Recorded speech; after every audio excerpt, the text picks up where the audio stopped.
স্বাধীনতার ঘোষণা চট্টগ্রামে হয়েছে, তাই চট্টগ্রামে যদি আমরা জেগে উঠি আমাদের আন্দোলনকে কেউ দাবাইতে পারে না। আপনি জুলাই সনদের মাধ্যমে ক্ষমতায় এসেছে, তাই জুলাই সনদ বাস্তবায়িত করতে হবে, আর গণভোটের রায় বাস্তবায়িত করতে হবে।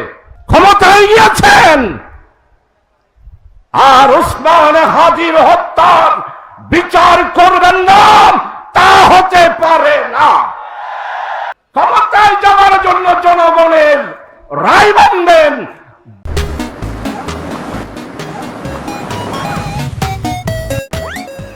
জুলাই গণ অভ্যুত্থানের জন্য গণভোট মানবেন না, তা হতে পারে না।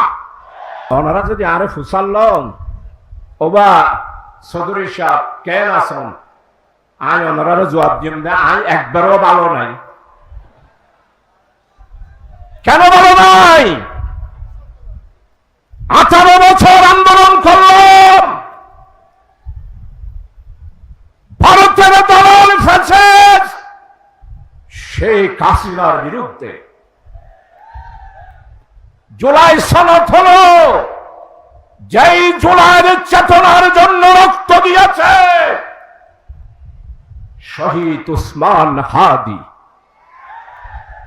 ক্ষমতায় গিয়েছেন আর ওসমান হাদির হত্যার বিচার করবেন না, তা হতে পারে না। শহীদ ওসমান হাদির হত্যার বিচার হতে হবে। জুলাই সনদের ভিত্তিতে আমরা জামাত ইসলামী বলেছিলাম গণভোট একদিনে হবে, জাতীয় ভোট আর একদিনে হবে।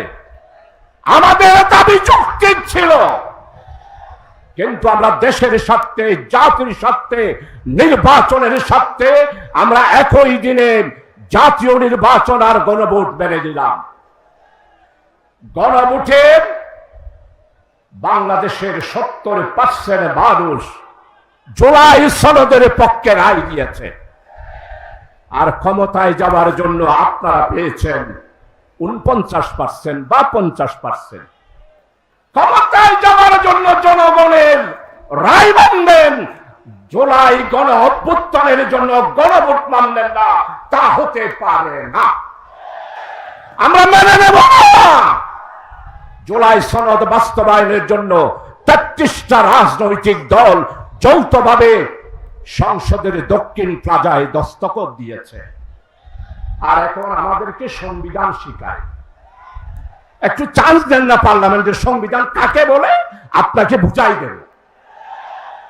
আপনি কোন সংবিধানের বদলে ক্ষমতায় এসেছেন? আপনি জুলাই সনদের মাধ্যমে ক্ষমতায় এসেছেন, তাই জুলাই সনদ বাস্তবায়িত করতে হবে, আর গণভোটের রায় বাস্তবায়িত করতে হবে। যেমনে তেমনে সরকার চালাবেন তা হতে পারে না। প্রিয় ভাই সব চট্টগ্রামবাসী, আপনারা তৈরি থাকুন। কোন অবস্থায় চট্টগ্রামের মানুষ অন্যায়কে কোনোদিন মেনে নেয় নাই। আর সিটিং গলেন মানুষদের একবার যদি জাগি উঠি, যেমন স্বাধীনতার ঘোষণা দিয়েছেন, স্বাধীনতা এনেই ছেড়েছি। স্বাধীনতার ঘোষণা চট্টগ্রামে হয়েছে, তাই চট্টগ্রামে যদি আমরা জেগে উঠি আমাদের আন্দোলনকে কেউ দাবাইতে পারে না। প্রিয় ভাই সব নেতৃবৃন্দ আসেন, বক্তব্য রাখবেন। আসুন, দ্রব্যমূল্য নিয়ন্ত্রণ করতে হবে। পার্লামেন্টে আছি, কথা বলতে দিতে হবে। জুলাই সনদ বাস্তবায়ন ছাড়া আমরা কিছুই মেনে নেব না। আল্লাহ হাফেজ। বাংলাদেশ জিন্দাবাদ। বীর চট্টলা জিন্দাবাদ।